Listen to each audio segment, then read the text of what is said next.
Muy buenas a todos. Quiero enseñarles un mapa de la zona de influencia de la División 82 de paracaidistas.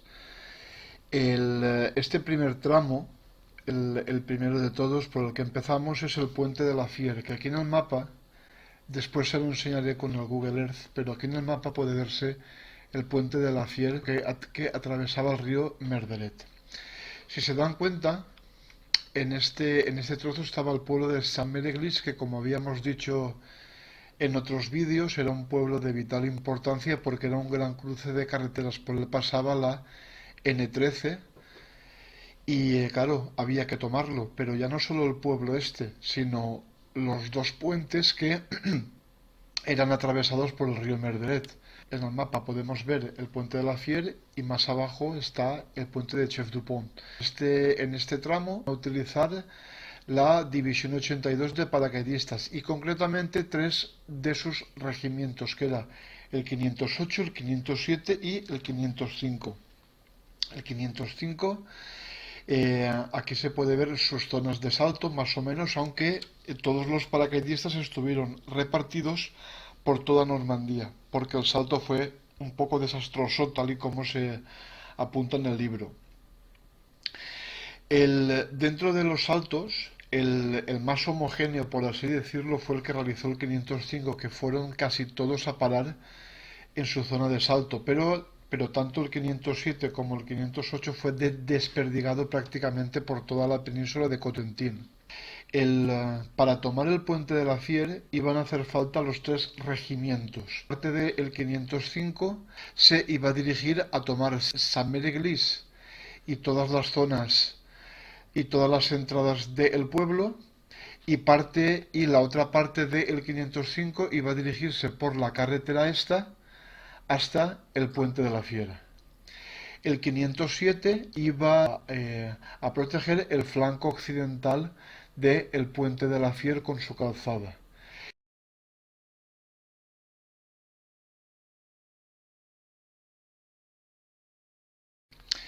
Quiero que observen el mapa que habíamos visto anteriormente. Aquí tenemos la población de Sant Mereglis. Esta es la carretera que une Sant Mereglis con el puente de la Fier. Quiero que intenten ubicar su mente en la madrugada del día 5 al 6 de junio de 1944. Actualmente, si nos acercamos al puente de la Fier y nos vamos a pie de calle, por así decirlo,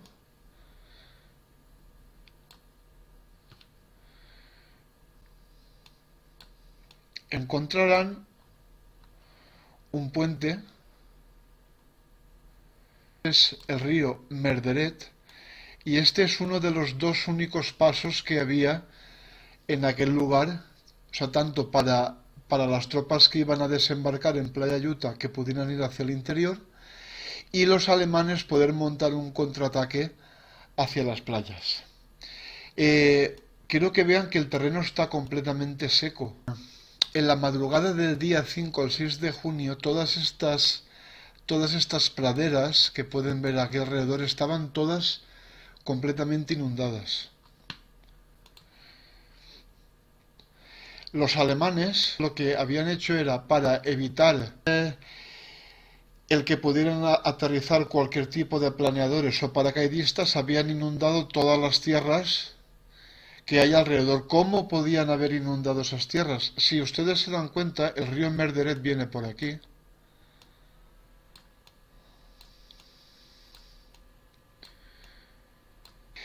Y el río Merderet era uno de los afluentes del río Doubs. El río Doubs, que lo tienen ustedes ya aquí, desembocaba en el mar, pero antes de desembocar, aquí pueden ver una esclusa que es como una pequeña presa, que era para controlar el paso del agua hacia el mar. Esto es la esclusa de la Barquette, que ya veremos en sucesivos vídeos la importancia que tenía. Los alemanes controlaban esta esclusa y hizo que el río se desbordara en toda esta zona de aquí. es decir, toda esta zona estaba inundada, lo cual implicaba que la zona perteneciente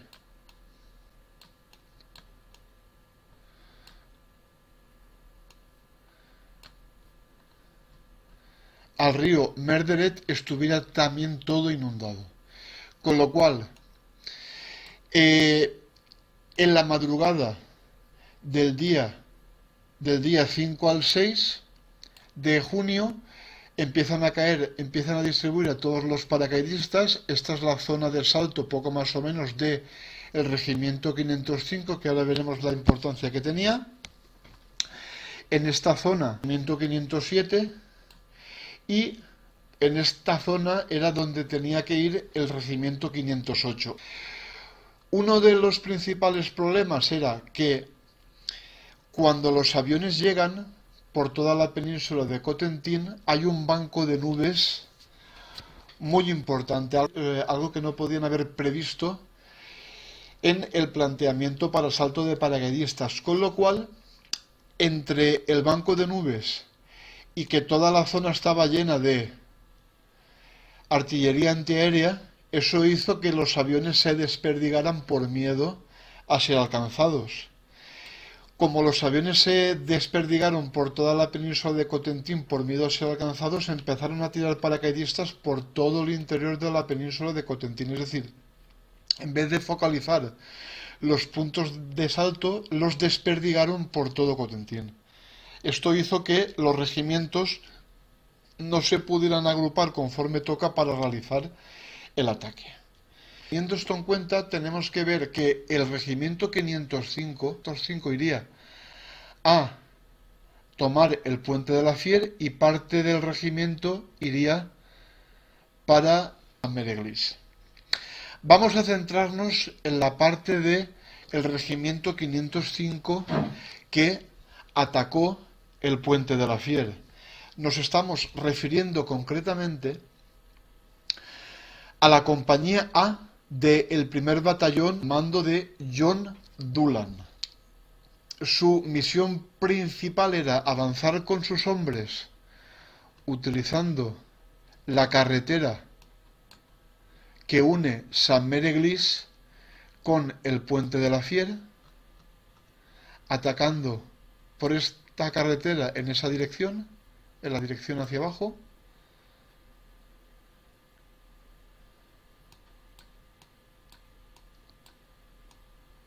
atacando en esta dirección hacia encontrar el puente de la Fier que está aquí detrás.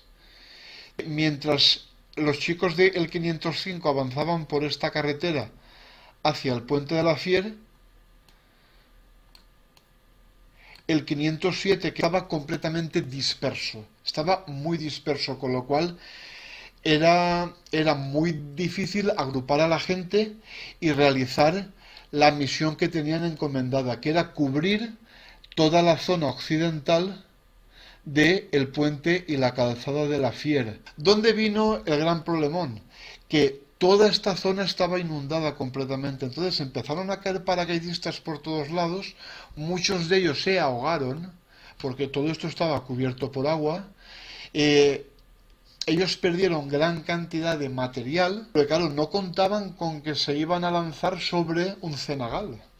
Empiezan a reunirse en pequeños grupos al mando de Arthur Malone, que era uno de los oficiales del 507. Este fue el que, digamos, el que reagrupó esas compañías para intentar bloquear los contraataques que podían realizar los alemanes por estas carreteras hacia el puente de la Fier.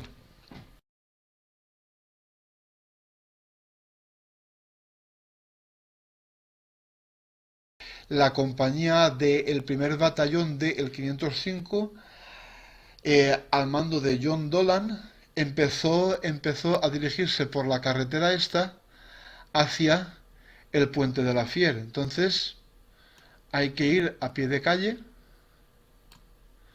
y situarnos en el lugar donde estos hombres empezaron el avance.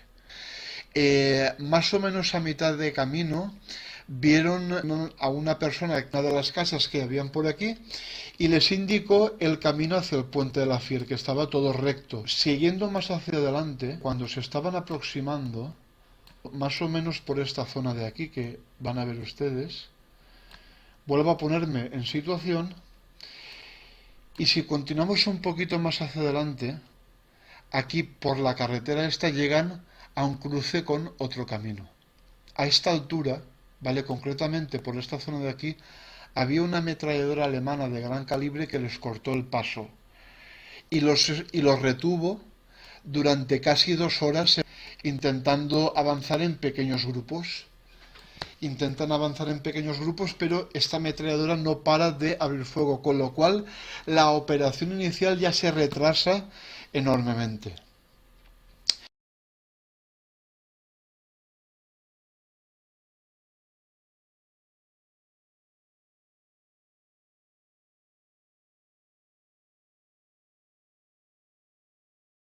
Porque cuando se produce el tiroteo desde la ametralladora alemana hacia las posiciones del 505 que estaban en el avance, estos disparos son oídos por un oficial. Este oficial es el coronel Lindqvist, al mando del regimiento 508 de paracaidistas, uno de los oficiales principales. Oyeron los disparos y ellos estaban en el grupo que estaba entre el camino que lleva al puente de la Fier y el cruce con estas vías del tren. Más o menos por esta zona estaban y escucharon los disparos y supieron que los componentes del regimiento 505 estaban en apuros, con lo cual de lo que hicieron es avanzar. Voy a poner el mapa al revés para que lo puedan ver mejor. De lo que hicieron fue avanzar por estos terrenos de aquí y atacar la retaguardia del puente de la Fier, de acuerdo, por el este, en esta dirección. ¿De acuerdo? Entonces tenemos ya atacando al 505 que está retenido por la ametralladora alemana que estaba en este cruce y además tenemos al 508 atacando por el este hacia la retaguardia del puente de la Fier. Y estos operarios de la ametralladora ver que habían sido rebasados por el 505 y por el 508 que atacaba por aquí el este, se retiraron. Con lo cual empezaron el ataque al puente de la Fier con casi 2 horas de retraso. El 508, como hemos dicho, atacó por la retaguardia esta mansión que había sido tomada por los alemanes el día anterior, con lo cual la resistencia desde el interior del edificio era bastante importante. El 505 estaba ya atacando por aquí, ¿vale? En dirección al puente y un grupo de soldados de las compañías improvisadas del 507 que también estaban atacando en esta dirección. Es decir, aquí tuvieron que empezar a pelear desalojando a todos los alemanes que se habían atrincherado hasta que más o menos sobre las 10:30 más o menos, los alemanes que habían dentro de la casa al final acabaron por rendirse completamente.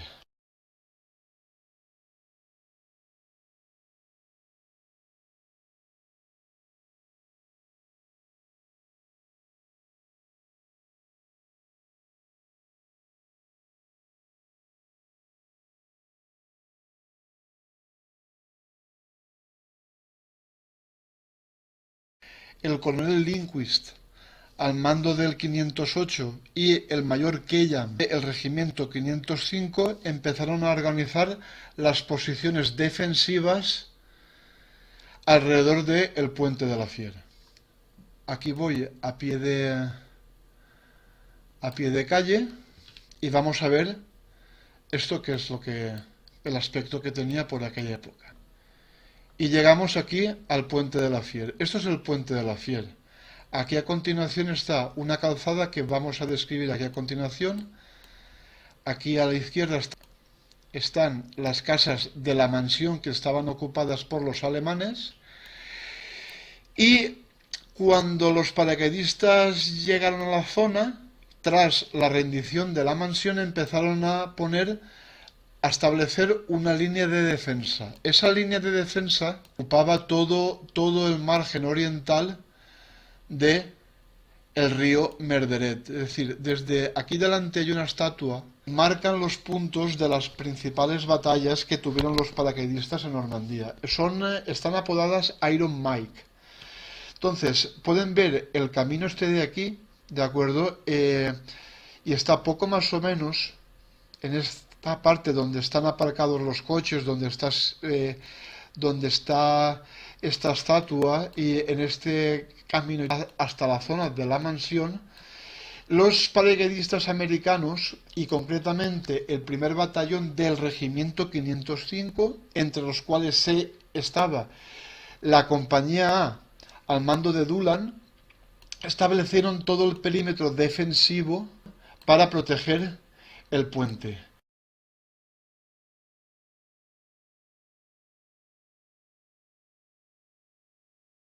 Ese primer batallón del regimiento 505 estaba situado en toda esta línea que estamos viendo aquí para defender posibles contraataques de los alemanes. Aparte, más o menos por donde está esa piedra, y por el otro lado, por aquí abajo, habían dos grupos de operarios para bazocas, para intentar contrarrestar algún ataque con vehículos blindados de los alemanes.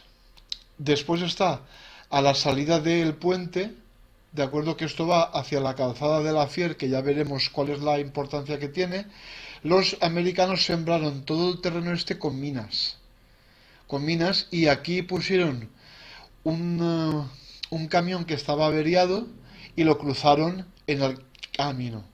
Y así bloquearon la entrada para un posible contraataque alemán que podía venir por aquí hacia el puente. Otra de las defensas que tenían es, si yo cojo y le doy la vuelta al mapa, ¿vale? Aquí vemos que aquí había una curva antes de llegar donde estaba el puente. Aquí hemos dicho que estaba el cruce donde había estado la ametralladora alemana, que había retrasado durante casi más de 2 horas a los paracaidistas del 505 que estaban avanzando. Bueno, en esta curva, más o menos en esa posición, yo vuelvo aquí a pie de calle y podemos ver desde lo alto la entrada del puente de la Fier, que está poco más o menos aquí situado.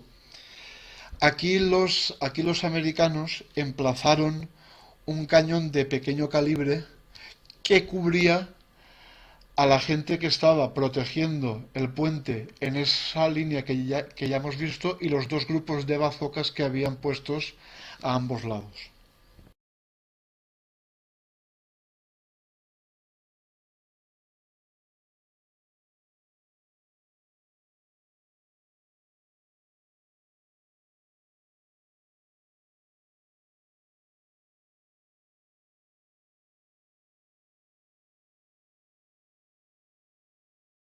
Uno de los grupos del 507 que habían atacado en apoyo del 508 y el 505 decidió continuar por la calzada de la Fier para intentar contactar con los paracaidistas del 507 que habían sido lanzados en su ubicación original en la población de Amfreville.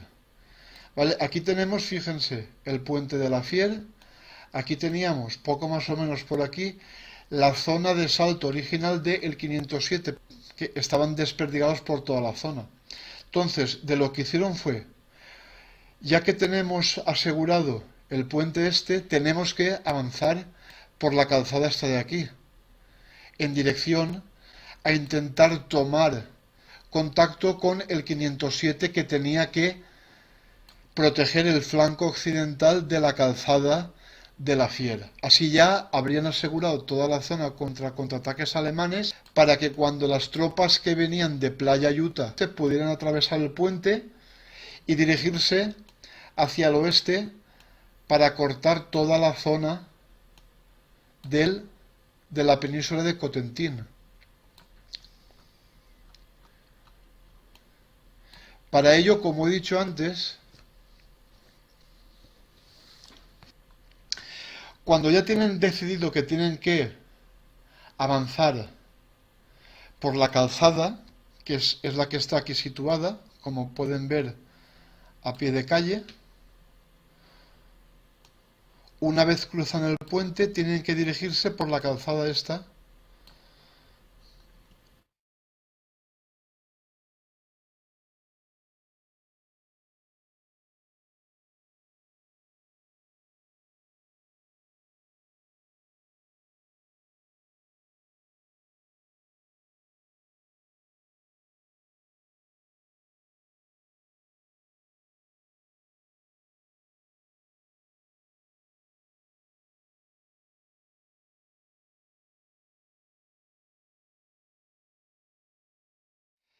Para cruzar esta calzada, el teniente John Marr lideró un pequeño grupo que empezaron a cruzar esta carretera alrededor de las 13:45 horas, armados hasta los dientes. Aquí el pequeño grupo empezó a avanzar por la calzada del Puente de la Fier. Más o menos a la mitad encontraron pequeños focos de resistencia y los fueron aniquilando uno por uno, hasta tener el control total de la calzada. Aquí se puede observar que esa calzada es bastante larga y había agua a ambos lados de dicha calzada.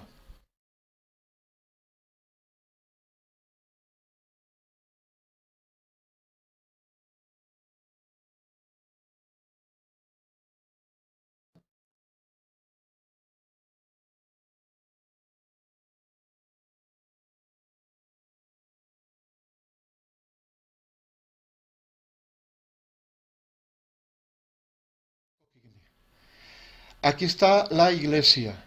Para su sorpresa, antes de continuar avanzando por esta carretera que está aquí al fondo, se dieron cuenta que habían una serie de paracaidistas americanos del 507 con algunos elementos del 508 que habían tomado posiciones defensivas alrededor de la iglesia. Estos hombres, aquí pueden ver la iglesia en Coquigny, cuyo perímetro defensivo estaban todos alrededor de la iglesia. Estos hombres eran de los paracaidistas del 507 que habían sido lanzados al norte de la posición, más o menos por esta zona, y que habían avanzado, parte de ellos habían avanzado hacia esta aldea, en la cual habían establecido el perímetro defensivo.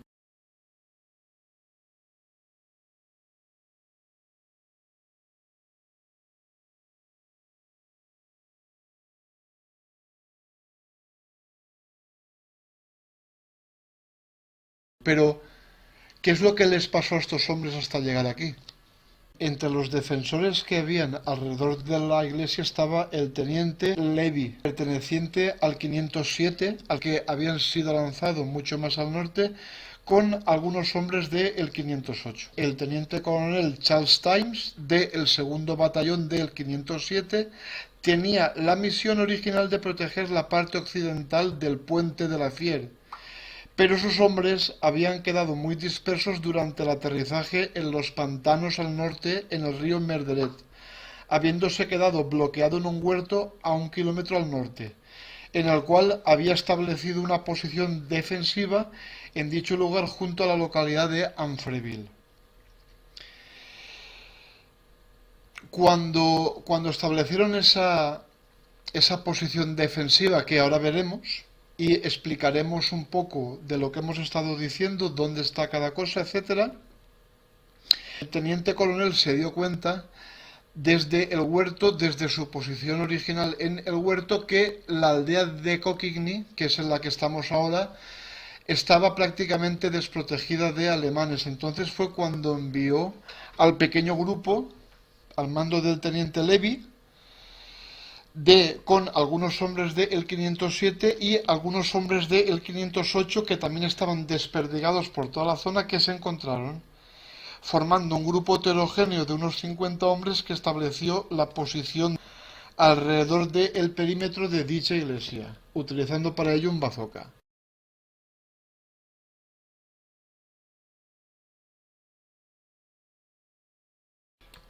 El grueso, digamos, del regimiento 507, que tenía que defender la parte occidental del Puente de la Fiera, había venido a caer poco más o menos por esta zona de aquí. Y habían avanzado hacia el sur porque su objetivo principal era tomar la localidad de Amfreville y de aquí ya ir hacia el sur para proteger todo el flanco occidental. ¿Cuál era el problema? Que las defensas alemanas en esta parte eran bastante importantes, con lo cual los hombres del 507, concretamente los hombres del teniente coronel Charles Times del segundo batallón del 507, habían bajado por aquí y se habían hecho fuertes en este pequeño huerto que poco después fue rebautizado con el huerto de Times. A pie de... Sí, podemos ir a pie de calle. Aquí podemos ver una vista general de lo que era el huerto por aquel entonces. Hay una placa, aquí podemos ver una pequeña placa donde rememora la resistencia de los hombres de Times del 507. Saliendo de aquí, después veremos posteriormente este camino hacia donde nos llega. Habían venido por aquí y se habían hecho fuertes en el huerto. Pero ahora después veremos este camino, la importancia brutal que tiene. Si cerramos el Street View y volvemos otra vez donde estábamos, podemos hacer una pequeña recapitulación.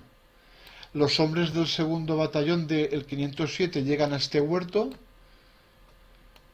porque los contraataques alemanes que se estaban produciendo desde este castillo y desde Amfreville estaban contraatacando y no podían avanzar de acuerdo hacia el oeste, con lo cual se hicieron fuertes, como he dicho antes, en el huerto este de aquí.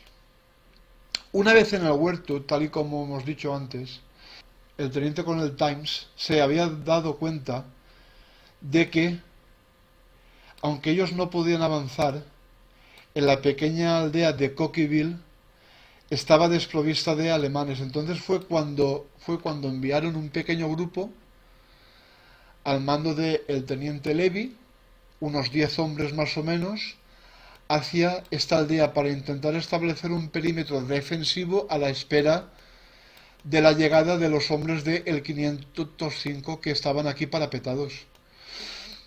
Ese grupo inicial de 10 hombres, a medida que iba avanzando por estas carreteras, estas tierras, se iba encontrando con paracaidistas desperdigados del 507 y con algunos hombres del 508, hasta establecer una fuerza de unos 50 hombres, que fueron los que se encontraron alrededor de la iglesia los otros hombres del 507 que habían estado cruzando esta calzada.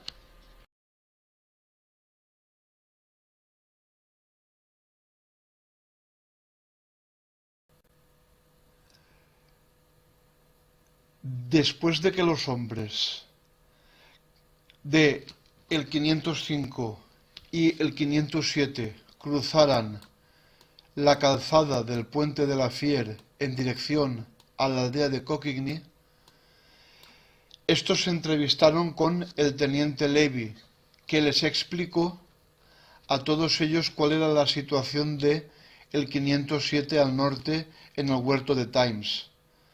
Después de haber hablado con ellos, el teniente Levy, que estaba a cargo de los defensores en la iglesia, cruzó de vuelta la calzada del puente de la Fier hasta el mismo puente donde se encontraba el coronel Lindquist.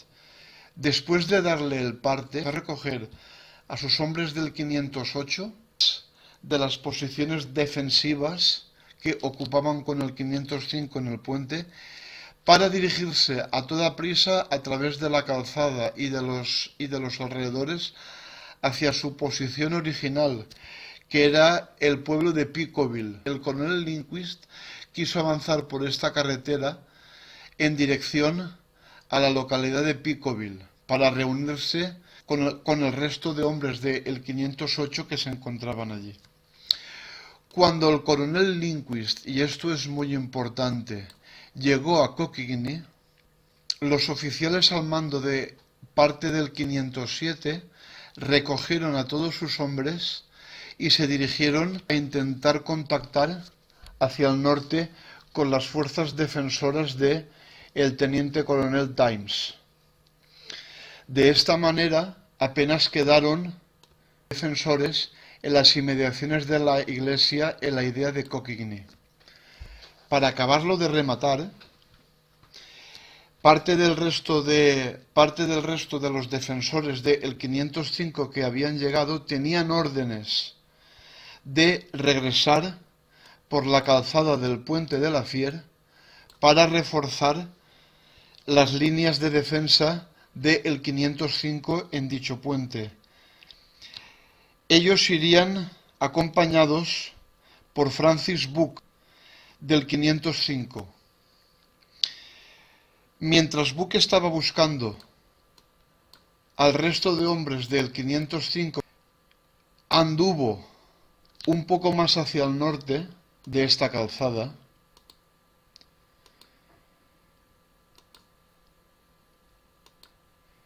y poco más o menos a esta altura empezó a escuchar las orugas de los carros alemanes.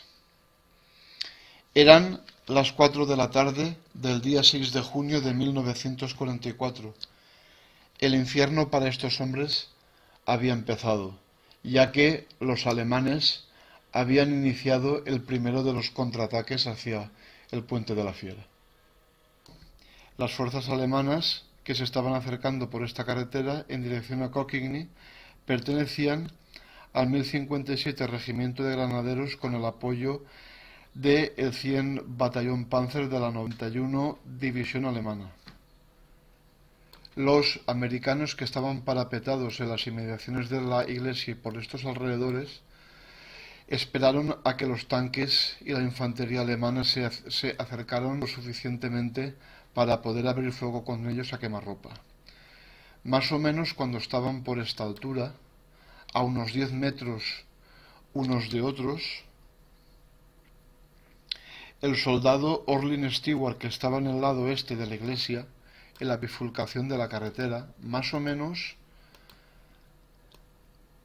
estaban más o menos por aquí. Vio como un disparo de bazooka impactaba en el primer carro alemán. Para el asombro de Stewart, un sargento primero y otro soldado que también estaban por las inmediaciones habían abierto fuego contra los tanques. Acto seguido, tras el impacto, los dos grupos de soldados abrieron fuego quemarropa unos contra otros.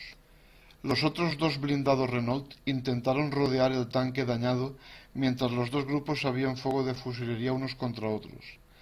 El sargento primero y el sargento que lo acompañaba tenían un puñado de granadas Gammon que lanzaron contra los tanques, mientras Stewart los cubría con su rifle Browning. Otro aspecto a tener en cuenta es que los soldados del 508 que se dirigían también por esta carretera hacia su punto original en Picoville, al ver los tanques tuvieron que empezar a huir porque no tenían armas para enfrentarse a ellos. Intentaron huir por esta carretera en dirección otra vez hacia el puente de la Fiera. Que los dos lados de la carretera estaban completamente inundados, estos soldados se intentaron abrir paso a través de las ciénagas, pero fueron cazados por los alemanes uno a uno. Muy pocos de ellos consiguieron llegar otra vez al puente de la Fiera. Al ver la situación, cuando se les acabaron todas las granadas y la munición, los pocos defensores que quedaban en la bifurcación de carreteras y en torno a la iglesia. Entre ellos estaban el teniente Levy y el soldado Stewart. Empezaron la retirada. Parte del grupo, entre los que se encontraba Levy, escapó para unirse a las fuerzas de Times en el huerto. El resto intentó cruzar la calzada, pero muy pocos de ellos lo consiguieron.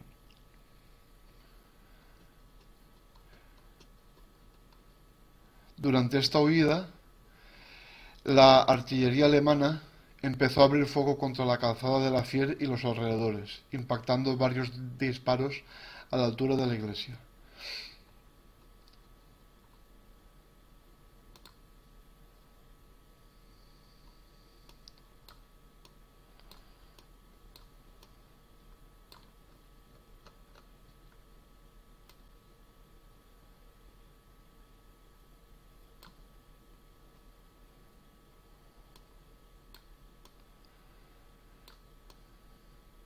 Mientras los defensores que habían en Cochrane iniciaban la retirada todo lo rápido que podían, los tanques Renault empezaron a rodar hacia el este por la calzada en dirección hacia el puente, seguidos por más de 200 soldados. Al mismo tiempo, la artillería alemana y los morteros empezaron a disparar contra las posiciones americanas en la mansión.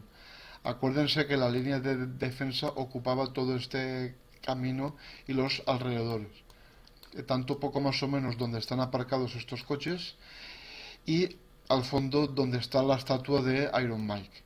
Empezaron a llover proyectiles de todo calibre en estas líneas de defensa.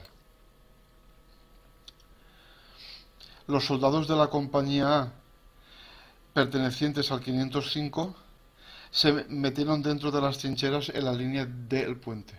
En ellas prepararon sus armas y rezaron sus últimas oraciones antes de entrar en combate.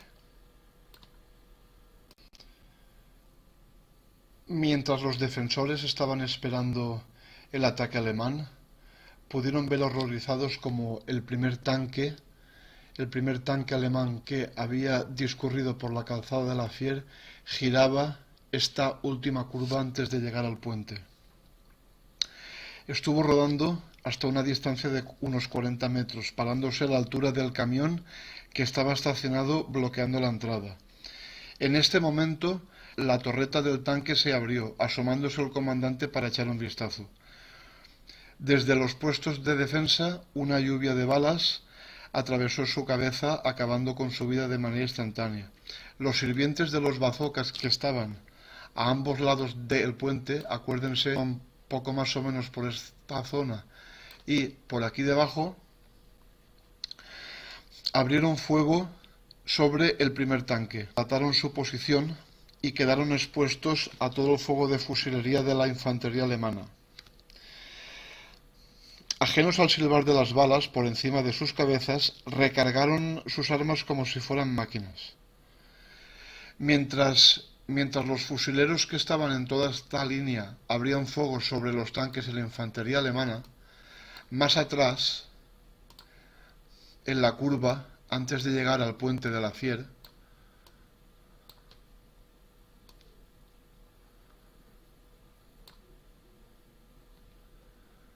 acuérdense que aquí había un cañón de pequeño calibre que cubría todo el puente de la Fier. Emplazados por orden de Dulán en la curva de la carretera antes de llegar a la mansión, el cañón de 57 milímetros y una ametralladora de calibre 30 operada por dos hombres empezaron a abrir fuego también sobre los tanques. El primer tanque destruido por efecto de los bazocas junto con el camión cruzado en la carretera obstaculizaba enormemente la línea de tiro de los americanos.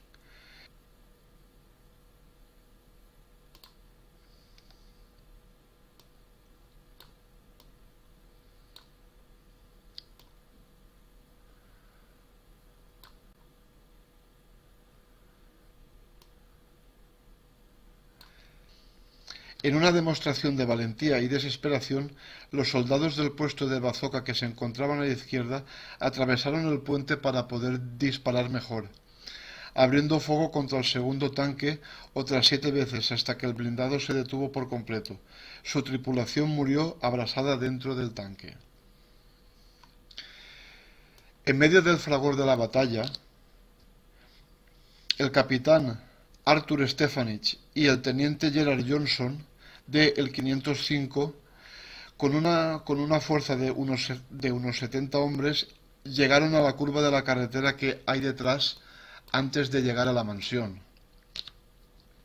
El teniente Johnson y sus hombres del 505 emplazaron a la altura de la posición del cañón morteros de 60 milímetros y ametralladoras disparando hacia la calzada. Establecieron al mismo tiempo un perímetro de protección para la compañía A, cubriéndolos de cualquier infiltración que pudiese venir por el norte y por el sur del puente.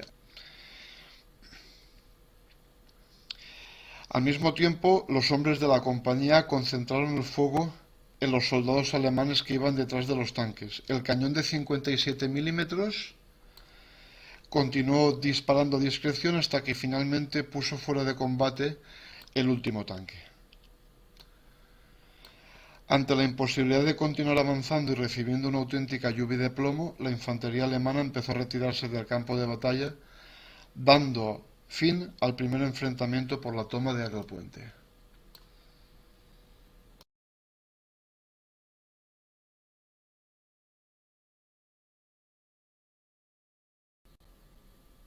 La primera batalla del puente de la Fier había finalizado.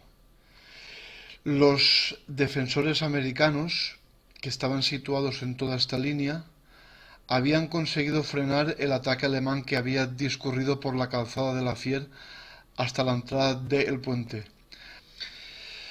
Eh, Aunque el puente se había defendido de manera efectiva, la calzada del puente de la Fier continuaba cerrada. Es decir, los alemanes tras el ataque habían barrido todas las defensas estas, habían avanzado, con lo cual esta carretera, que era de vital importancia, continuaba cerrada. Los americanos continuaban teniendo el puente, pero tenían que continuar defendiendo las posiciones y posteriormente atacar esta calzada para poder abrirla. Durante ese día, durante el día 6 de junio, los alemanes ya no volvieron a atacar otra vez, pero en sus líneas de defensa, desde sus posiciones, los alemanes empezaron a abrir fuego de mortero y con cañones ligeros hacia las posiciones defensivas. Otra cosa que tenemos que tener en cuenta es que el general Gavin, al mando de la 82 División de Paracaidistas, había estado durante todo el día en el otro puente sobre el río Merderet, en Chef Dupont. Tras haber recibido los informes de los intensos combates que se estaban efectuando en el puente de la Fier, por la tarde había vuelto. Y tras los informes que había recibido, se encontró a la gran mayoría de oficiales muertos o gravemente heridos. Después de estudiar todas las posibilidades, este hombre llegó a la conclusión de que después del ataque, los hombres del primer batallón estaban ahora seguros en sus trincheras, respaldados por la fuerza del regimiento 508 del coronel Lindquist. Estos hombres los habían posicionado en el camino que accedía al puente de la Fier con el cruce de las vías del tren. Este punto era un punto estratégico. ¿Por qué? Porque no quiero ni pensar que los alemanes hubieran atacado al mismo tiempo por esta carretera y desde su retaguardia.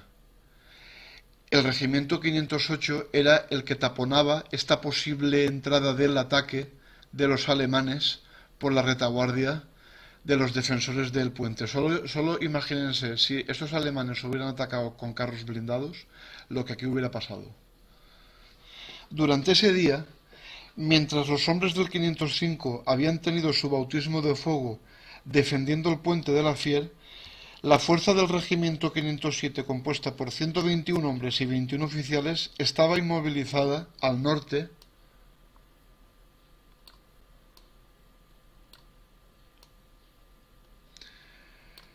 en el huerto de Times. Estas fuerzas incluían al teniente Marr y su grupo, que, como ya se ha expuesto anteriormente, habían llegado esa tarde después de haber cruzado la calzada cuando la mansión era capturada.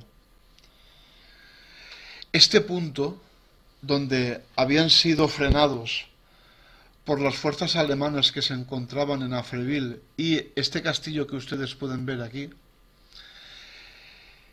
este punto era de vital importancia.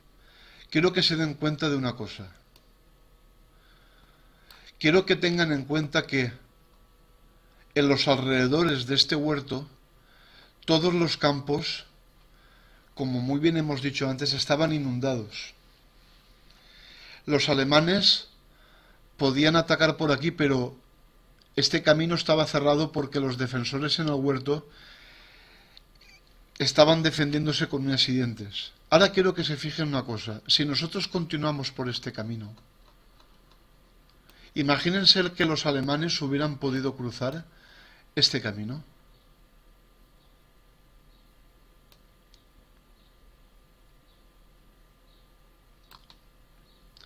Echándole un vistazo al mapa, toda esta zona estaba inundada. Aquí había un pequeño camino de tierra que estaba sumergido, pero que los alemanes conocían perfectamente. Si hubieran podido rebasar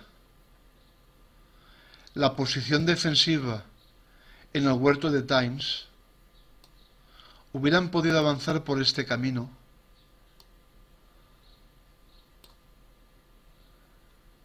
porque aquí apenas había. Es decir, aunque el camino estaba inundado, sí que se podía cruzar con los jeeps y con los vehículos blindados alemanes, con lo cual hubieran podido ir por aquí, pasar al otro lado de las vías del tren y realizar el avance por este flanco de las vías del tren. Y si se dan cuenta,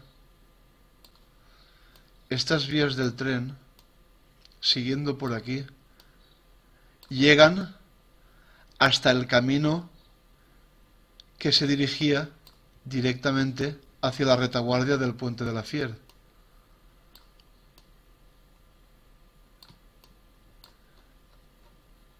Aquí se pueden dar cuenta de la importancia que tuvo el haberse quedado estancados en este huerto durante 3 días. El primer día de batalla en el puente de la Fier había sido dramático. Los alemanes ya no volvieron a atacar más durante el 6 de junio, pero durante las primeras luces del día 7 de junio, los alemanes volvieron a disparar con fuego de mortero desde las posiciones defensivas que estaban ocupando en el margen occidental de la calzada de la Fier. Estos morteros tenían fuego muy preciso sobre los defensores que estaban apostados en todo el perímetro defensivo del puente.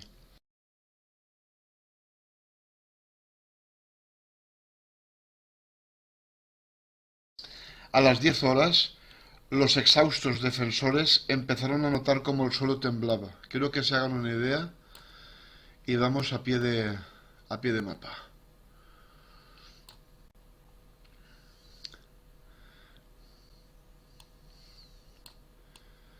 Los americanos del 505, que estaban apostados en toda esta línea, empezaron a notar cómo el suelo temblaba. Uno de los pocos oficiales que quedaba en pie cogió los prismáticos desde esta posición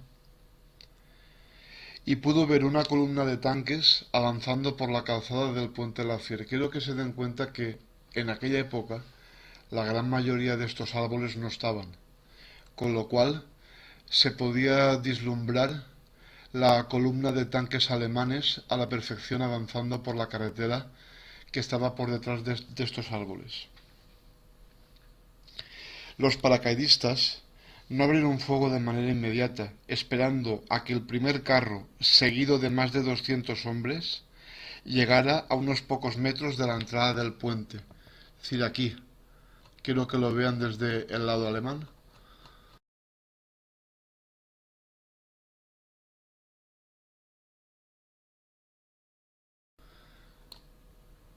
Aquí estaban los carros averiados del día anterior junto con el camión y todo el suelo sembrado de minas. Cuando el primer tanque alemán llegó hasta el puente, los americanos ya los estaban esperando. Poco más o menos por esta zona, el tanque tuvo que pararse porque había una montaña de escombros metálicos que le impedía llegar hasta el puente. El comandante del tanque oyó una palabra que le heló la sangre: ¡fuego! El cañón de 57 milímetros lanzó su primer proyectil, acuérdense que estaba apostado aquí en la curva, al tanque que iba en cabeza, quedando inutilizado a pocos metros de la entrada del puente. La columna alemana se había vuelto a quedar bloqueada a escasos metros de las defensas americanas, pero los alemanes sabían hacer muy bien su trabajo, con lo cual aprovecharon estas barricadas improvisadas con los restos de los tanques del día anterior para cubrirse del fuego de los enemigos, lo cual provocó un tiroteo entre alemanes y americanos a menos de 40 metros unos de los otros. Si se dan cuenta, estamos hablando una distancia de 40 metros, es aproximadamente desde esta zona de aquí hasta esta otra donde se encontraban todos los defensores. Al mismo tiempo que los alemanes abrían fuego desde sus posiciones detrás de la barricada, los morteros que estaban apostados en toda esta zona abrieron fuego sobre las defensas americanas, provocando un auténtico caos y un infierno de balas y proyectiles de mortero. La munición para ametralladora americana se estaba consumiendo a velocidades dantescas, provocando que las cañas de las ametralladoras americanas estuvieran al rojo vivo. Gracias a la persistencia del sargento Edwin Marcio, que suministraba la munición conforme podía desde la retaguardia, este hombre iba suministrando toda la munición para los defensores que estaban apostados en toda esta línea. Después de un breve periodo de combates, pero tremendamente intenso, sin venir a cuento, los alemanes pusieron una bandera de la Cruz Roja y preguntaron para hacer una tregua y recoger los heridos. Los americanos no se lo podían creer. ¿Por qué los alemanes frenaban su empuje otra vez? Los dos bandos recogieron a sus muertos y heridos, la cual cosa fue aprovechada por los americanos para rehacer todas sus filas de defensa. Después de rearmarse y de reaprovisionarse, los paracaidistas esperaron el siguiente ataque, pero este no se produjo, aunque sí hubo fuego esporádico de mortero sobre sus posiciones defensivas. El segundo ataque alemán había sido frustrado de nuevo. Tras finalizar el segundo de los encontronazos con el ejército alemán sobre las 5 de la tarde, el segundo batallón del regimiento 325 de planeadores, que también pertenecía a la división 82, se pusieron en reserva por detrás del 505. Habían llegado nuevamente los refuerzos. El 505 todavía ocupaba y controlaba el puente de la Fier, pero la calzada continuaba cerrada, con un retraso de más de un día sobre la planificación original. Al mismo tiempo que llegaban los refuerzos del 325, los tanques de la cuarta división y concretamente el 746 batallón de tanques que estaban desembarcando en Playa Utah llegaron por esta carretera hasta la curva, sin ser detectados por los defensores alemanes a la otra punta de la calzada. Estos tanques, como la carretera todavía estaba cerrada, no se podían arriesgar a cruzarla, porque desde las posiciones defensivas de los alemanes hubieran sido barridos por el fuego de los cañones. Durante la noche del día 7 de junio, entre la madrugada del día 7 de junio al día 8, no se produjo ningún ataque, pero los defensores de las posiciones americanas pudieron escuchar un tanque avanzando por la calzada. Solamente querían intentar llegar hasta donde estaban los tanques averiados y intentar mover el tanque fuera de la calzada para al día siguiente volver a atacar. Uno de los defensores cogió unas granadas y avanzó hacia unos 30 metros por delante de los alemanes, es decir, se posicionó poco más o menos por aquí y tirando una granada le pudo dar al tanque averiado, lo que provocó que el resto de los tanques, que ya no querían arriesgar más, se volvieran otra vez hacia las posiciones defensivas. El fuego de mortero y de artillería de 88 milímetros continuó esporádicamente durante el resto del día. Esa noche, lo que quedaba de la compañía A y del primer batallón del 505 se prepararon para ser relevados por el 325 de planeadores que estaban en reserva y por elementos del 507 que habían vuelto con los hombres del 508 de Linquis de una patrulla por el área norte y el oeste de San Mereglis. Estos paracaidistas habían aguantado su posición un día más, pero la carretera de la Fier continuaba en manos alemanes, impidiendo que la cuarta división penetrara en el corazón de la península de Cotentin. Aquí tenemos que tener en cuenta que durante el día 8, aunque no fue atacado el puente, que estaba situado aquí, el huerto de Times fue atacado, pero todos estos ataques fueron rechazados. La calzada de la Fier continúa estando bajo el control alemán, así como toda la parte occidental.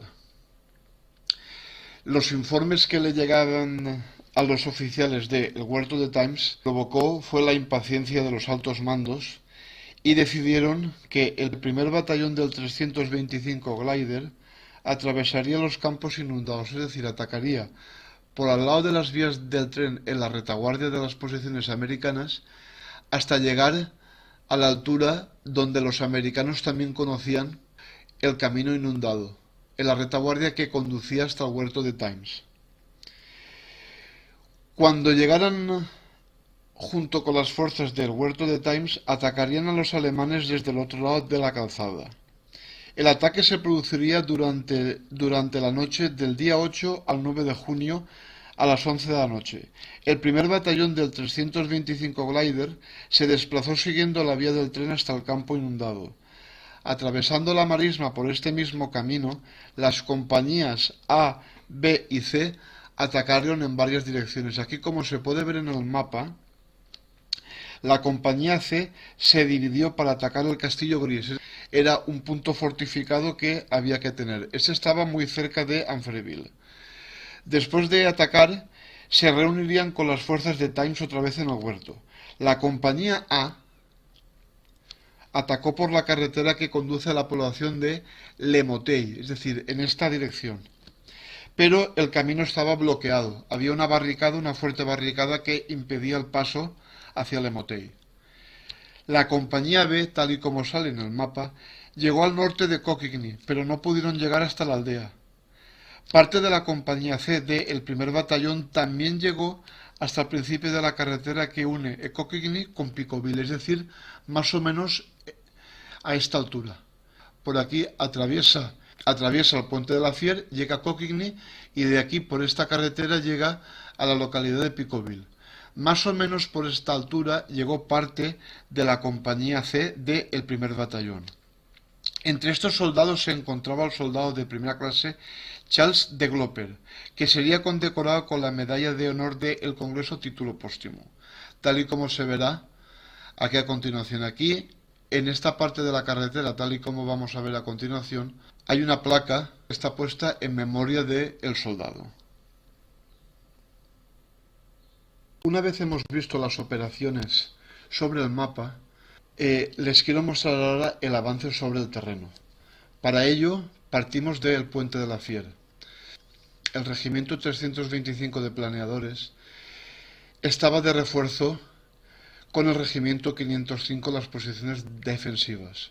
Por órdenes del alto mando, fueron desplazados por la retaguardia de las posiciones defensivas hasta este tramo que vamos a ver aquí a continuación. Este de aquí.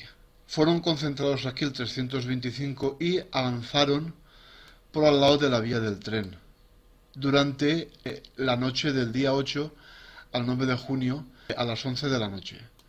Avanzaron por aquí y siguieron el camino junto a las vías del tren, porque ellos también conocían que había un camino inundado que podían aprovechar para dirigirse hasta el huerto de Times.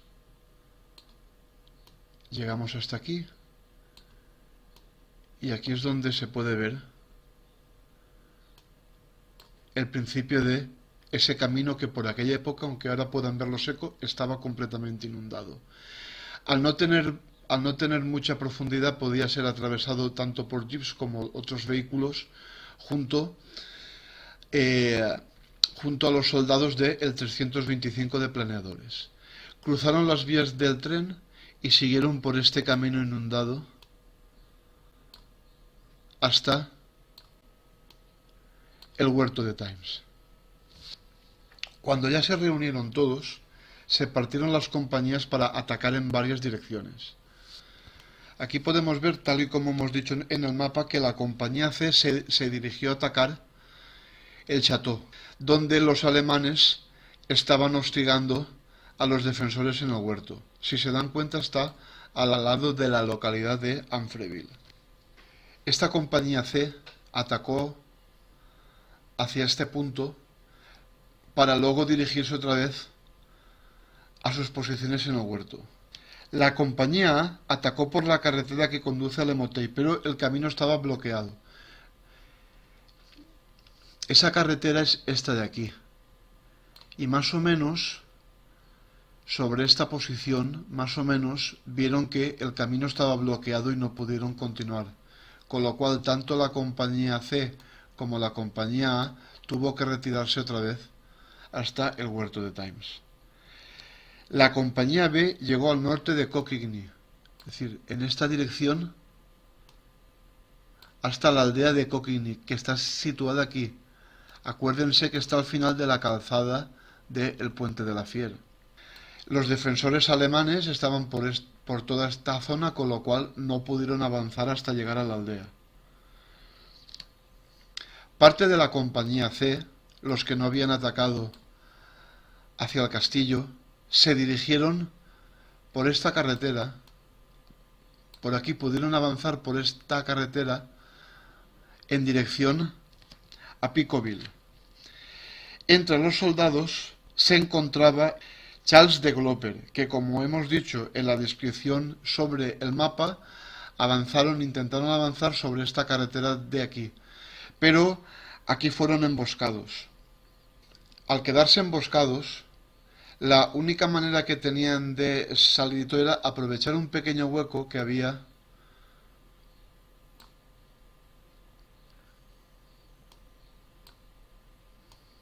en el margen derecho de la carretera por un pequeño seto.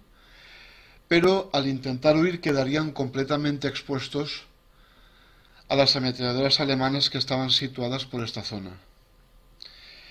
El soldado Charles de Gloper utilizó su arma reglamentaria, una ametralladora, para intentar cubrir la retirada de sus compañeros a través de estos setos.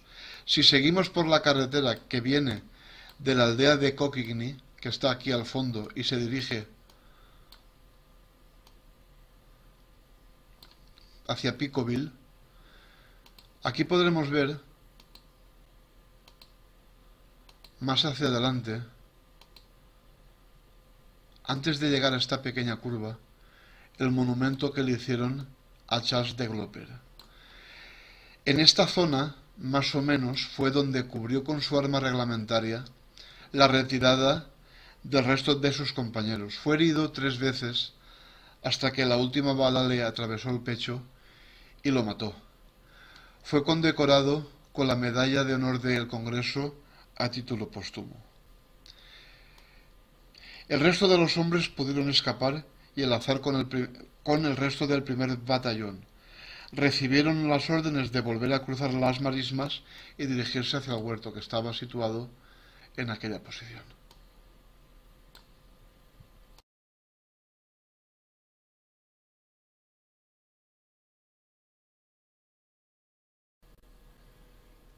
Tras el fracaso del ataque americano en la noche del día 8 al día 9 de junio, el general Gavin, la presión que tenía era terrible.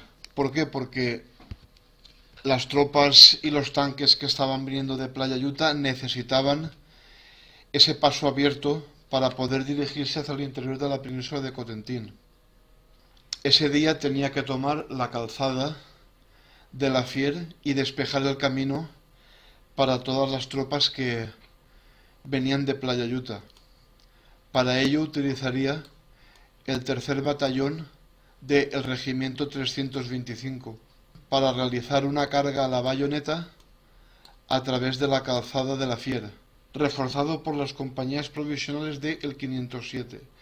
Estas estaban en la retaguardia y solo serían utilizadas si el 325 era aniquilado durante la carga. En otros vídeos anteriormente hemos dicho que parte de los tanques que venían de Playa Yuta estaban posicionados por detrás de la curva esta de aquí, a la espera de que el 325 cruzara la calzada y tras de ellos ser utilizados estos tanques viniendo por la carretera esta para apoyar el ataque posterior del 325. Ahora vamos a volver a un mapa donde voy a explicar un poco la situación que había y posteriormente volveremos al avance sobre el terreno. Quiero que se fijen, aquí tenemos el puente de la Fier con todas las defensas establecidas.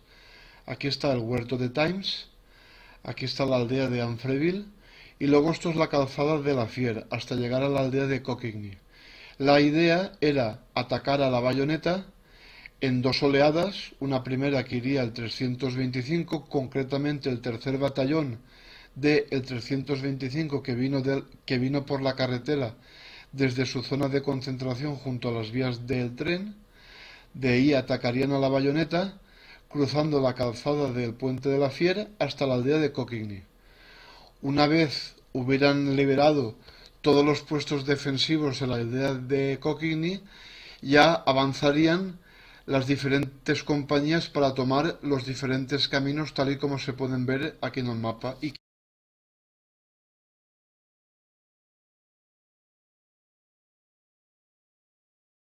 Los elementos de artillería de la 90 División que estaban situados por estos alrededores abrirían fuego sobre las posiciones. Esa barrera artillera duraría alrededor de unos 15 minutos y entre los proyectiles utilizarían bombas de humo, es decir, un tipo de bomba que cuando explota genera una nube de humo para evitar el ser visto el avance a través de la calzada. Si ya tenemos esto claro, ahora vamos a volver sobre el terreno y vamos a hacer la explicación de la primera parte de la batalla. Para hacer la descripción del primer ataque, aquí tenemos que dirigirnos hacia las posiciones defensivas originales tras el puente de la Fier.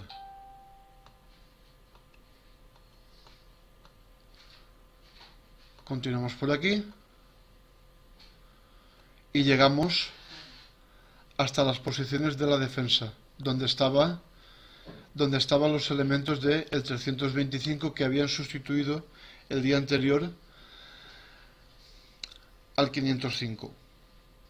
Antes del ataque, el capitán John Soules, que era el encargado de la compañía G del 325, que era la compañía que iba a iniciar el ataque, junto con las compañías E y F que atacarían después, se dio cuenta que si lanzaban el ataque desde la carretera, desde esta curva de aquí, empezaban a avanzar por aquí, los alemanes se iban a dar cuenta de que estos hombres estaban atacando, con lo cual empezarían a abrir fuego sobre ellos mucho antes de llegar incluso a la curva donde empieza la calzada de la Fier.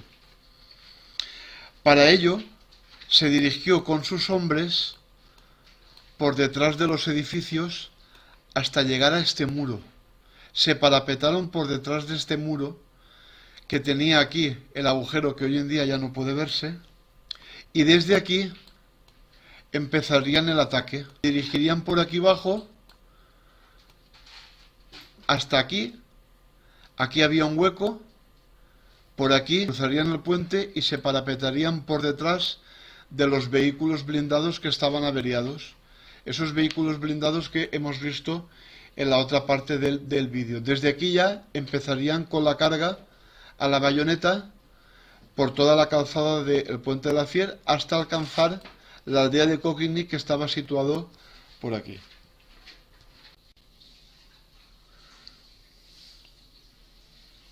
Una vez los hombres de las compañías G y F de el 325 empezaron a correr a través de la calzada,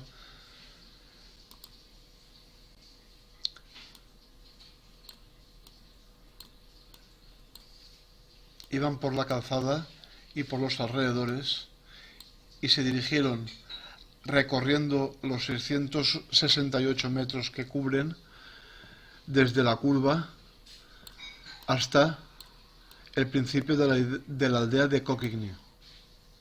Vale, poco más o menos en esta posición, y vuelvo otra vez a pie de calle.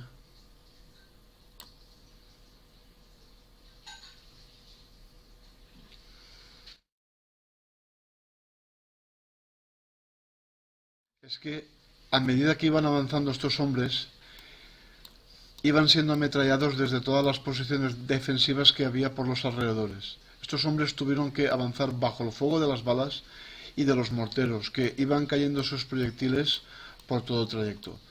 Más o menos a esta altura, y me freno aquí por una sencilla razón, el teniente Richard Johnson, uno de los jefes de pelotón, pudo ver en el cruce de la carretera con el camino, es decir, poco más o menos por aquí, una ametralladora MG-42. Quiero enseñarles dónde estaba situada esta ametralladora. Para ello, voy desde aquí al cruce de la carretera con la aldea de Coquigny, y la ametralladora, y la primera ametralladora estaba situada poco más o menos donde está esta boca contra incendios. El teniente Johnson dio la orden de enganchar las bayonetas a los fusiles y les dijo a sus hombres que se dirigieran en el ataque hasta el lugar donde estaba la ametralladora. Echaron a correr desde la posición que estaba, poco más o menos a esta altura, en línea recta hacia la ametralladora. Después de la carrera hasta el nido, le lanzaron unas granadas destruyendo la primera posición de la ametralladora. En el ataque, el teniente fue herido y cayó al suelo. Pese a ello, pudo ver la segunda ametralladora que estaba situada junto al muro al lado de la iglesia. Es decir, el segundo puesto de la ametralladora MG-42 estaba situado poco más o menos en esta distancia. Esa segunda ametralladora, incluso estando herido, ordenó a sus hombres que empezaran el avance, hasta apresar a los sirvientes de la segunda ametralladora y hacer retroceder a los defensores alemanes que estaban situados alrededor de la iglesia. Tras la toma de la segunda ametralladora, dirigió a sus hombres por este camino hacia el norte. En este punto tengo que pararme y comentar una cosa que a mi modo de ver fue una injusticia. Pero según tengo entendido, gracias al increíble trabajo del historiador Paul Budash, este hombre solo fue condecorado con la estrella de bronce, siendo merecedor de un reconocimiento muchísimo mayor. En esta parte tengo que parar y sirvan estas palabras como homenaje a su memoria. Después del avance a la bayoneta del teniente Richard Johnson, por un lado tenemos al teniente Wasson, al mando de la compañía F de el 325 de planeadores. Cuando este hombre llegó al otro extremo, se dirigió por el camino que ahora veremos sobre el terreno. En la aldea de Coquigny, aquí podemos ver una bifurcación de dos caminos, uno que va hasta donde está el monumento a De Gloper, que ya hemos visto en la anterior parte del vídeo, y un camino que se dirige hacia adelante para buscar la localidad de Amfreville. Aquí. En esta primera parte de la ofensiva nos vamos a detener y vamos a ir otra vez sobre el terreno.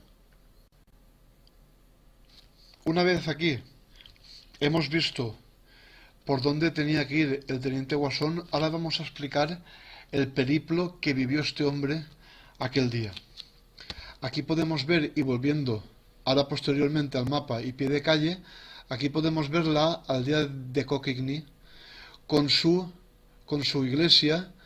Aquí, haciendo una pequeña recapitulación, aquí podemos ver que poco más o menos a esta altura es donde el teniente Johnson había iniciado su carga a la bayoneta a través de la carretera hasta llegar a los dos pozos de las ametralladoras MG-42 que ya hemos visto dónde estaban. Vale, teniendo esto en cuenta, aquí podemos ver que después de la llegada del teniente Johnson, el teniente Wasson atravesó la calzada y vino a parar a esta carretera de aquí. Llegó por la calzada de la Fier hasta esta bifurcación de caminos. Su objetivo, como hemos visto en el mapa, era dirigirse por esta carretera hacia la localidad de Amfreville, que estaba situada poco más o menos a esta distancia.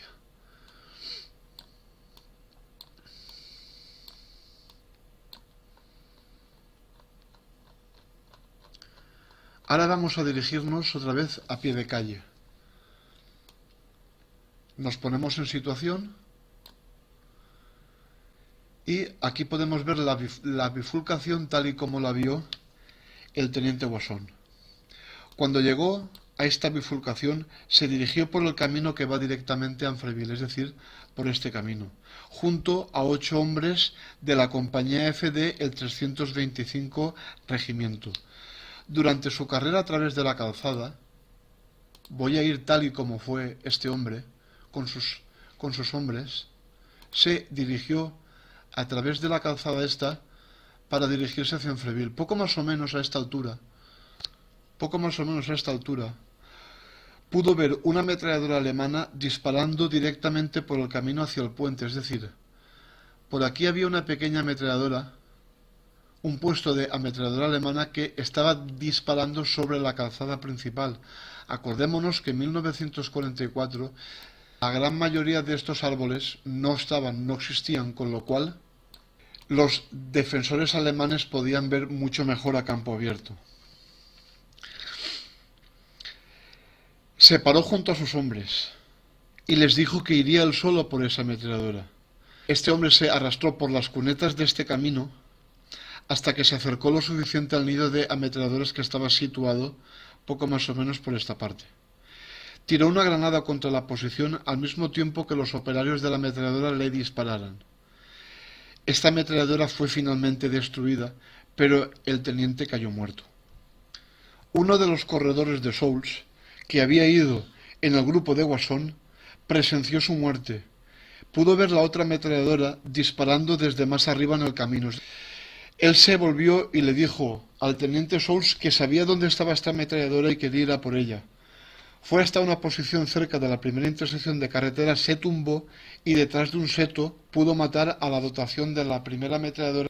Volviendo otra vez al mapa y después de haber explicado la carga a la bayoneta del teniente Richard Johnson hasta la aldea de Cockney y el avance del teniente Wasson con su compañía F del 325 por el camino que se dirige hacia Amfreville, nos tenemos que detener en el camino que siguió el teniente Erickson con parte de la compañía GD el 325. Después de atravesar la calzada del puente de la Fier y llegar a la aldea de Cockney, aquí podremos ver sobre el terreno, en esa misma bifurcación de caminos, hay un camino de piedras que se dirige hacia la izquierda, entrando en este terreno que estaba defendido por múltiples posiciones alemanas. Aquí, volviendo otra vez al terreno, aquí quiero enseñarles por dónde se dirigió el sargento Erickson con sus hombres. Yendo otra vez a pie de calle, quiero que lo vean. Esto es el final. Esto es la aldea de Cockney. Allí al fondo está la bifurcación de las dos carreteras y Erickson con sus hombres se dirigió a través de este camino hacia adentro para ir despejando poco a poco todos los principales focos de resistencia alemán. Ellos se adentraron por el camino de piedras que queda hacia la izquierda, es decir, por aquí. Por aquel entonces era diferente, evidentemente. Y utilizaron todas sus granadas que fueron lanzando a las posiciones alemanas que habían repartidas por toda la zona. Muchos de los defensores alemanes, al ver la intensidad del ataque, se rindieron saliendo de sus pozos de tirador. Eriksson y sus hombres fueron limpiando poco a poco todos los focos de resistencia que habían por esta zona. Iban tirando granadas detrás de los setos, por aquí, y los alemanes, en la gran mayoría de veces, que estaban parapetados en aquellas posiciones y estaban más que hartos de aquella guerra inútil, empezaron a rendirse al cabo de unos instantes, disminuyendo la resistencia en aquella pequeña área que estamos viendo en pantalla. Tras haber mantenido duros combates, Eriksson y sus hombres se retiraron de manera provisional porque habían agotado prácticamente toda su munición.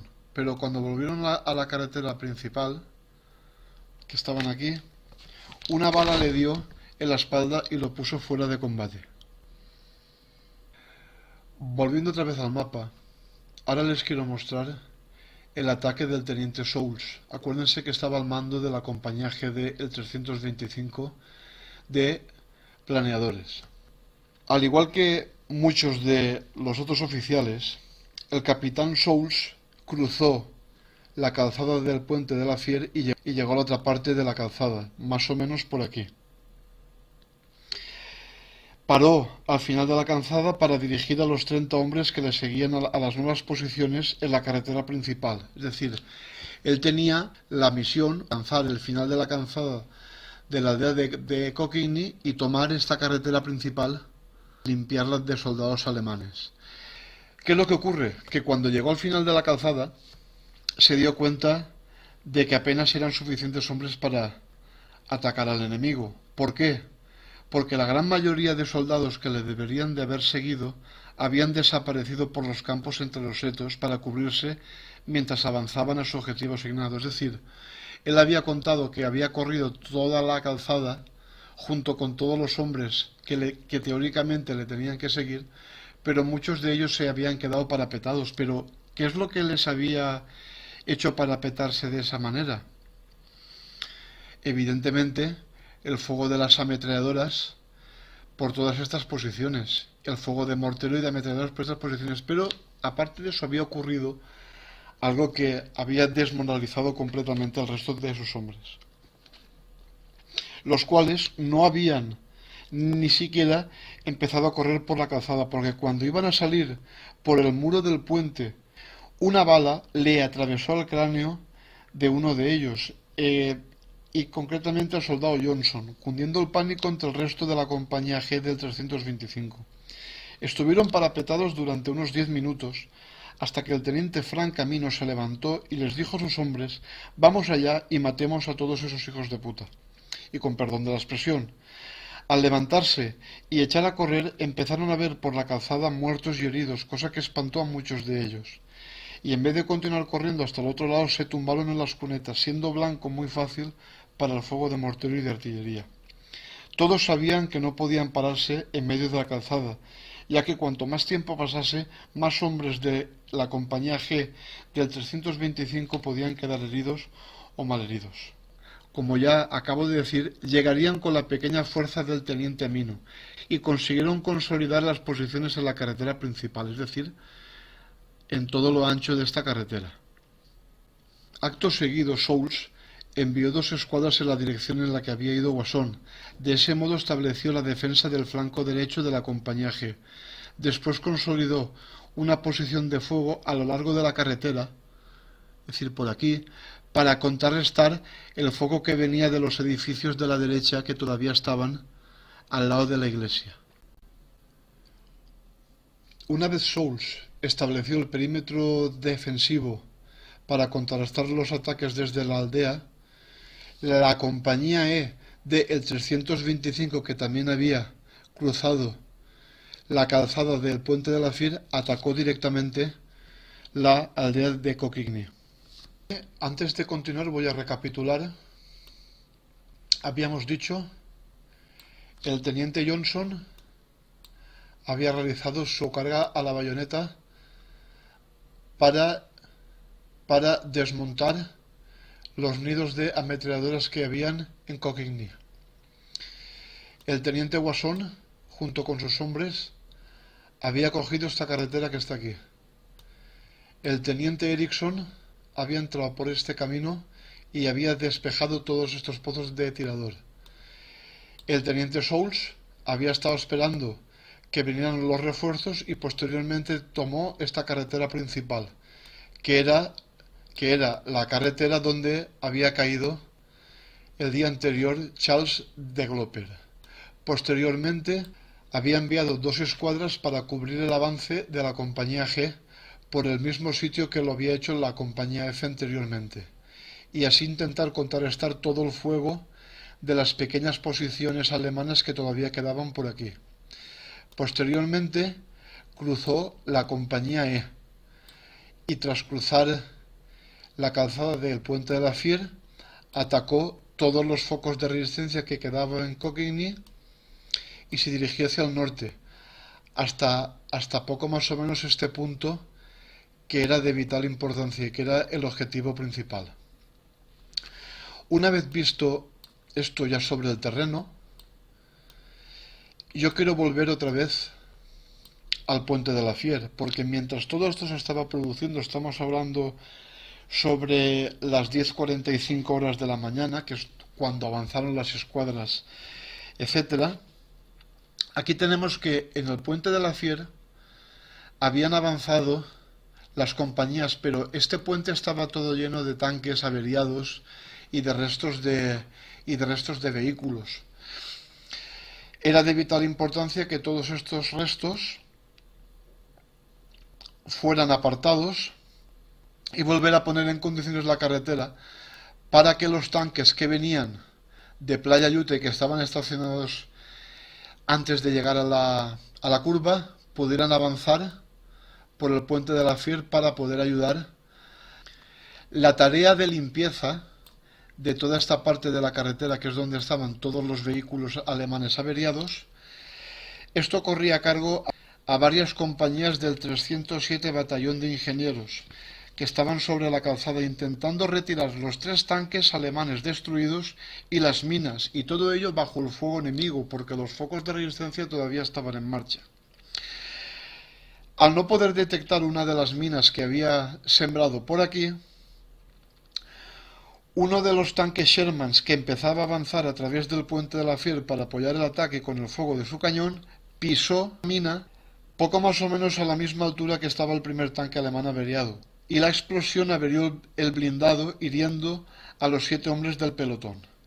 El fuego de mortero y de fusilería continuaba en la calzada y en el área de la mansión. Los hombres valientes que habían cruzado los primeros estaban prácticamente solos en el otro lado, a merced de un enemigo fuertemente armado. Es decir, estaban esperando que los tanques americanos pudieran cruzar para apoyarlos, mientras estaban solos, combatiendo, solos porque no podían continuar recibiendo refuerzos de los blindados por la calzada, porque tenían que limpiarla todavía. Al mismo tiempo que estaba pasando esto, en este trozo de calzada, el general Gavin, en la retaguardia, desde su cuartel general, más o menos, que está ubicado por aquí,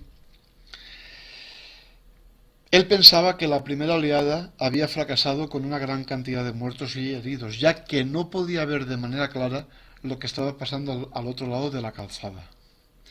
Estaba convencido de ello.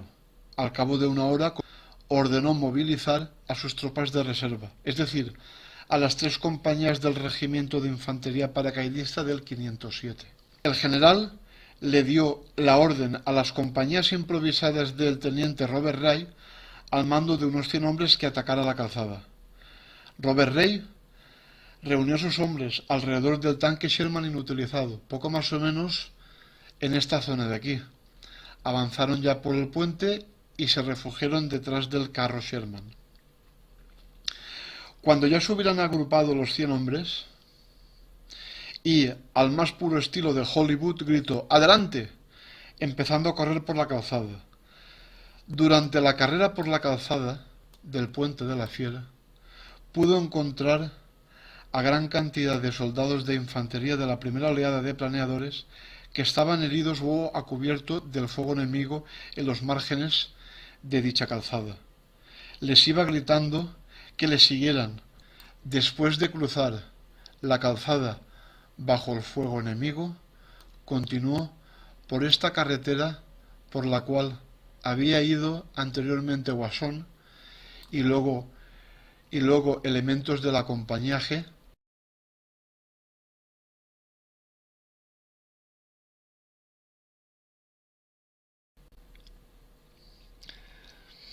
En este tramo, el capitán Souls, con la compañía G del 325 y su grupo, estaban aguantando sus posiciones, pero estaban muy bajos de munición.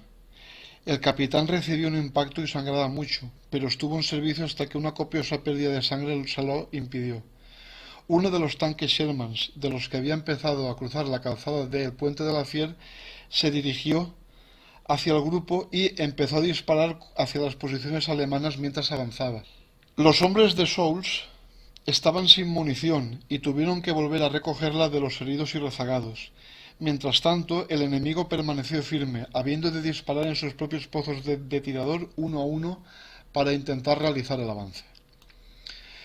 Mientras los soldados del 325 estaban repartidos por toda la zona aguantando el tipo, el capitán Robert Rae, que había cruzado con esas compañías independientes del 507, la segunda oleada, junto con los hombres de la compañía F del 325, estaban avanzando a duras penas por esta calle, por esta carretera, tal y como hemos dicho anteriormente, para intentar tomar el pueblo de Lemotey.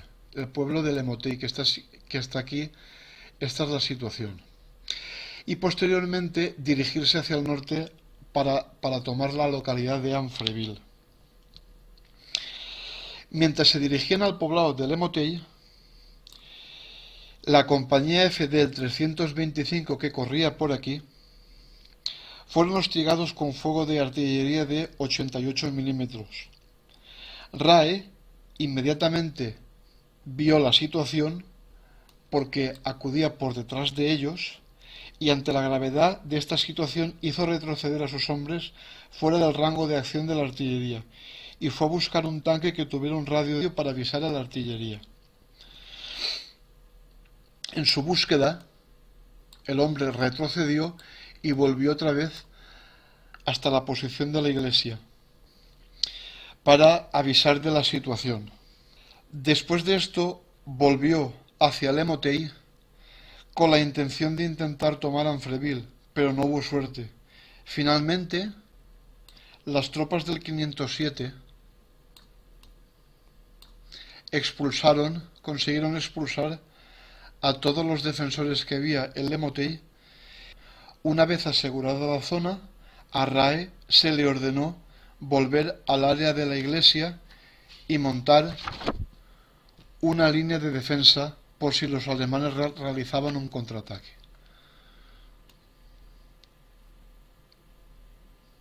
Aquí damos a pie de calle al cruce principal en el pueblo de Lemotey. Ahora veremos en toda esta zona qué es lo que se produjo. Aquí quiero que vean, aquí estaba el camino que viene de la de Coquigny, por el cual vinieron los chicos de la compañía FD, el 325, y las compañías del 507 de la segunda oleada, aquí donde se produjo el combate principal y donde los atacantes americanos pudieron al final desalojar a todos los defensores alemanes que ocupaban el pueblo de Lemotey. Una vez en este cruce, se dieron cuenta que pese a que habían tomado todas estas inmediaciones, el enemigo parecía que tenía un interminable suministro de munición de artillería y morteros. Pese a la peligrosísima situación que estaban viviendo, los hombres del capitán Rae hicieron también contacto con la fuerza del 507 del teniente coronel Times en el huerto. Para ello, si se dan cuenta, aquí llegamos, tras tomar el pueblo de Lemotey, los hombres de Rae se dirigieron por este camino que conduce directamente al huerto de Times para hacer contacto con las tropas que estaban sitiadas en dicho huerto. Si salgo de pie de calle y pongo el mapa general, puedo ver que efectivamente este camino fue por el que continuó Rae y sus hombres del 507 hasta llegar al huerto de Times, a tomar contacto con las tropas de Times que estaban sitiadas todavía en el huerto. Como resultado del ataque a través de la calzada de la Fier, el comandante alemán que estaba inmovilizando las fuerzas de Times decidió sacar a sus hombres de la zona del huerto y así poder contar con fuerzas adicionales para defender el ataque del 325 Regimiento sobre la calzada de la Fier. Esta acción fue aprovechada por Rae para llegar hasta donde estaban las fuerzas de Times sin encontrar alemanes. Tras duros combates y viendo que aquella situación era insostenible, las fuerzas alemanas se tuvieron que retirar de la calzada de la Fier, al mismo tiempo que más hombres del 325 y del 507 llegaban dirigidos por el coronel Lewis y el general Ridgway. Los combates por aquel puente habían acabado. El precio que tuvieron que pagar todos aquellos jóvenes americanos y alemanes fue inconmensurable. Sirva esta parte de la historia como homenaje y recuerdo a todos ellos. Antes de finalizar este capítulo, en el cruce donde llegaron las fuerzas atacantes del 325 y 507 para desalojar toda la aldea de Lemotey, si volvemos un momentín a pie de calle, aquí podemos ver que en ese mismo cruce hay una plaza. En este punto, y viendo los monumentos a los hombres del 507, es donde quiero finalizar este capítulo. Muchísimas gracias y les espero en el siguiente.